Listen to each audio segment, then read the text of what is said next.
भुवनेश्वर सहर ठारू प्राय 8 किलोमीटर दूर में अवस्थित धौली पहाड़ ओडिशार एक प्रमुख ऐतिहासिक एवं पर्यटन स्थल। दयानदीर शांत कूल सबुज पहाड़ी निज बक्षरे हजार हजार वर्षर इतिहास को साउंटी रखी। स्थानटी विश्व प्रसिद्ध कलिंग युद्ध पर परिचित।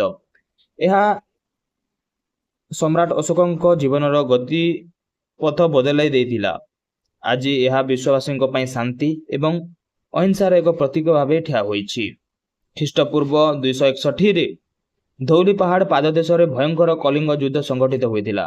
कहा जाए जे एही युद्ध रे एते रक्तपात होइथिला जे दयानिधिर जल नाली पड़ी जाइथिला। एही भयंकर दृश्य देखि सम्राट अशोक हृदय परिवर्तन होइथिला।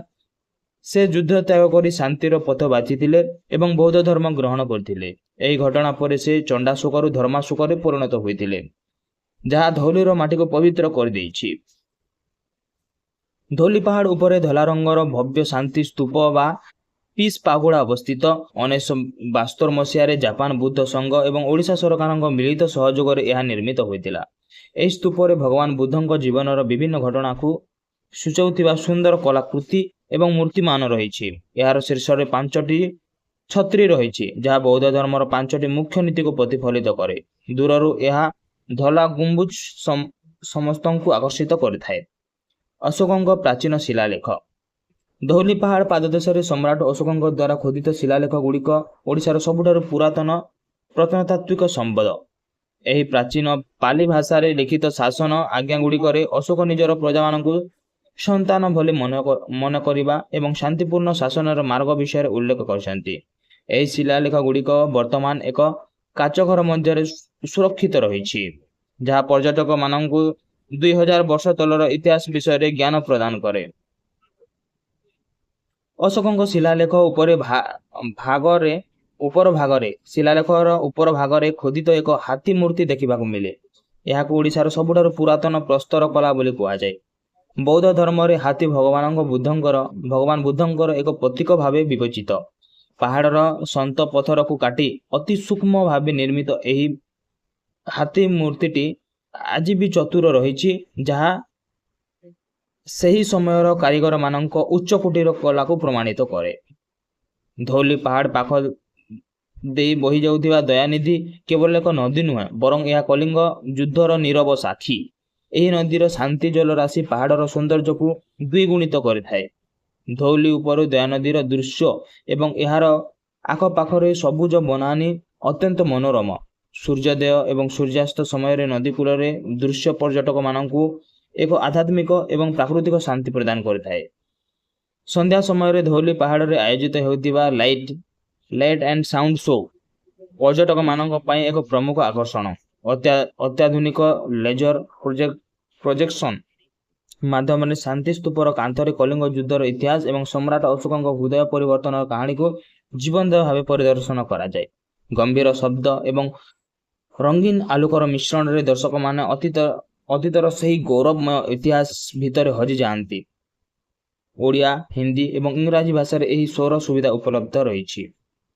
धौली शिलालेख निकटरे थिबा उद्यान।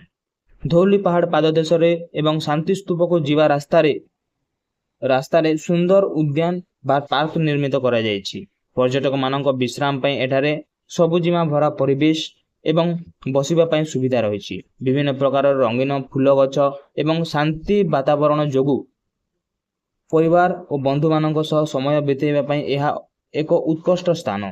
पर्यटन विभाग पक्षरु ए स्थानर रक्षणाबेक्षण करा जाउछि, जहा पहाड़र शोभा बढ़ाउछि। धौलीगिरी। धौली पहाड़ पाखापाखि अंचल एक छोट मृग विहार बा हरिण बगीचा मध्य देखा मिले। प्राकृतिक परिवेश मध्य हरिण मान देखा पिला अत्यंत आनंददायक होता है। सेठारे थिबा पक्षी मानक काकली एवं प्राकृतिक शांति मन को प्रफुल्लित करथाय। धौली केवल पथर इतिहास नुहे, बरं प्रकृतर एक सौंदर्य उपहार भावे पर्यटक मानक अनेक स्मृति प्रदान करे।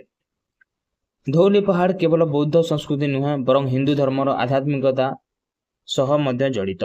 पहाड़ शीर्ष शांति स्तूप निकट एक प्राचीन धवलेश्वर शिव मंदिर अवस्थित। अनेक श्रद्धालु शांति स्तूप दर्शन करने सह महादेव निकट में जलाभिषेक करिथांती।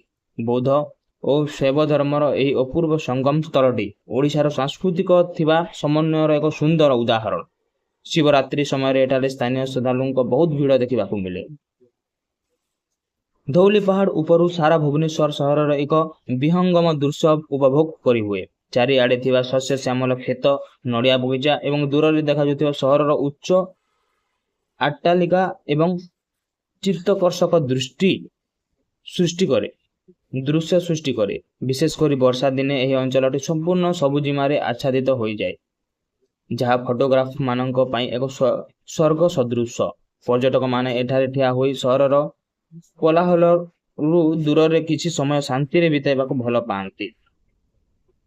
ଧଉଳି ପାହାଡ଼କୁ ଯିବା ପାଇଁ ପର୍ଯ୍ୟଟକ ବିଭାଗ ପକ୍ଷରୁ ସୁନ୍ଦର ପିଚୁ ରାସ୍ତା ଏବଂ ପର୍ଯ୍ୟାପ୍ତ ପାର୍କିଂ ବ୍ୟବସ୍ଥା କରାଯାଇଛି। ପାହାଡ଼ ଚଢ଼ିବା ସମୟରେ ରାସ୍ତା କଡ଼ରେ ଛୋଟ ଛୋଟ ଦୋକାନମାନ ରହିଛି, ଯେଉଁଠାରେ ଓଡ଼ିଶାର ପାରମ୍ପରିକ ପଥର ଖୋଦେଇ କଲା, ପୋତପାତ ବସ୍ତ୍ର ଏବଂ ପଟ୍ଟଚିତ୍ରର ନମୁନା ବିକ୍ରି ହୁଏ।